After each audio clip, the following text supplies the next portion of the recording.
Good evening friends, welcome to accounting dictionary. நம்ம இப்போ என்ன பார்க்க போகிறோம் அப்படின்னா காலையில் பார்த்ததோட கண்டினியூ தான் பார்க்க போகிறோம். Continue questions.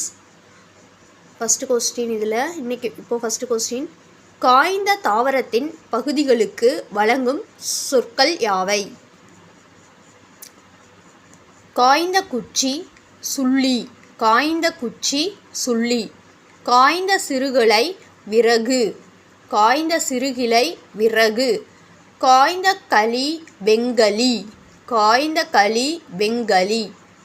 காய்ந்த கொப்பும் கவையும் அடியும் கட்டை, காய்ந்த கொப்பும் கவையும் அடியும் கட்டை. அடுத்து, தாவரங்களின் இலை வகைகளை குறிக்கும் சொற்கள் யாவை? புளி வேம்பு, இதன் இலை இலை அப்படின்னு தான் சொல்கிறோம். ஸோ புளிய இலை வேப்ப இலைன்னு நம்ம சொல்லுவோம் நார்மலாகவே, அதுதான் புளி வேம்பு. இதன் இலை பெயர் இலை, இலையை குறிப்பது இலை தான். அடுத்து, நெல் புல், இதன் இலையை தாள் அப்படின்றோம். நெல் புல் தாள், ஈஸியாக ஞாபகம் வச்சுக்கலாம். அடுத்து, சோளம் கரும்பு, இதோட இலையை தோகை. சோளம் கரும்பு, இதோட இலையை நம்ம தோகை அப்படின்னு சொல்கிறோம். அடுத்து, தென்னை பனை, பனைன்றது இங்கே கொஞ்சம் லைட்டாக மறைஞ்சிருக்கு. தென்னை பனை, அது ஓலை. இது நம்ம நார்மலாக சொல்கிறது தான், தென்னை ஓலை பனை ஓலைன்னு சொல்லுவோம். அடுத்து, காய்ந்த தாளும் தோகையும் சண்டு, காய்ந்த தாளும் தோகையும் சண்டு. அடுத்து, காய்ந்த இலை சருகு, காய்ந்த இலை சருகு. நெக்ஸ்ட் கொஸ்டின், தாவரங்களின் நுனி பகுதியை குறிக்கும் சொற்கள். தாவரத்தோட அந்த நுனி பகுதியை நம்ம எப்படி சொல்கிறோன்றாங்க. நெல் புல், இதோட நுனி பகுதி துளிர் தளிர். நெல் புல், இதோட நுனி பகுதி துளிர் அல்லது தளிர். அடுத்து, வேம்பு புளி, இதன் நுனிப்பகுதி முறி அல்லது கொழுந்து. இது நம்ம நார்மலாக சொல்கிறது தான், புளியங்கொழுந்து வேப்பங்கொழுந்துன்னு.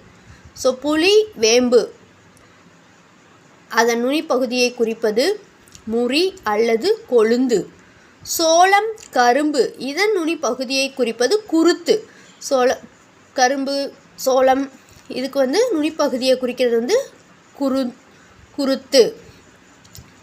அடுத்து, கரும்பு கொழுந்தாடை, கொழுந்தாடை.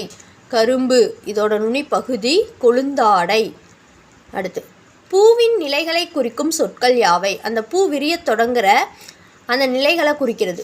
பூவின் தோற்ற நிலை அரும்பு, பூவின் தோற்ற நிலை அரும்பு.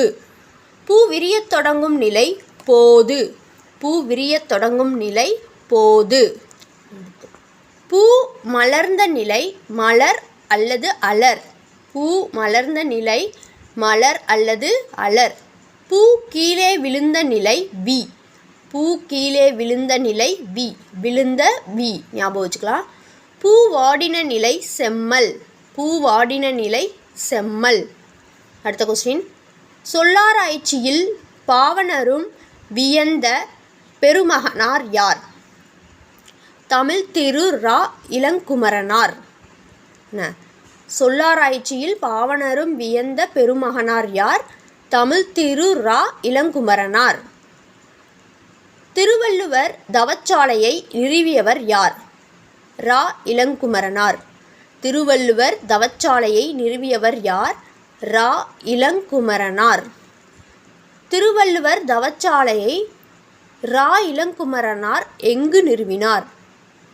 திருச்சிராப்பள்ளிக்கு அருகில் அல்லூரில். பாவனார் நூலகம் ஒன்றை உருவாக்கியவர் யார்? ரா இளங்குமரனார். தமிழகம் முழுவதும் திருக்குறள் சொற்பொழிவை வழங்கி வருபவர் யார்? தமிழகம் முழுவதும் திருக்குறள் சொற்பொழிவை வழங்கி வருபவர் யார்? Ra Ilangkumaranar. Okay friends, next question next வீடியோவில் பார்ப்போம். தேங்க்யூ.